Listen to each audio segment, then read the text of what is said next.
In today's video, I'm going to show you how to create a QuickBooks account for free. First, go to the official QuickBooks website. On the home page, you'll see an option to try QuickBooks free for 30 days. Select the symbol Start Plan and click on the free trial option. Next, you'll need to create your account by entering your email address, first and last name, phone number, and a secure password. Be sure to check the two agreement boxes and then click Start Free Trial. QuickBooks will now begin setting up your account. After a short moment, you'll be asked to provide details about your business. Enter your business's legal name, select your business type, and choose the industry your business falls under. QuickBooks will also ask what tasks you'd like to manage in the platform, such as invoicing, expenses, or taxes.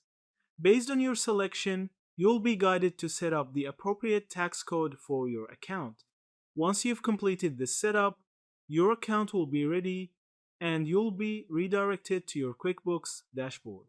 From there, you'll have full access to the online accounting tools and features included in the free trial. And that's it, you've successfully created your QuickBooks account for free. Thank you for watching this video.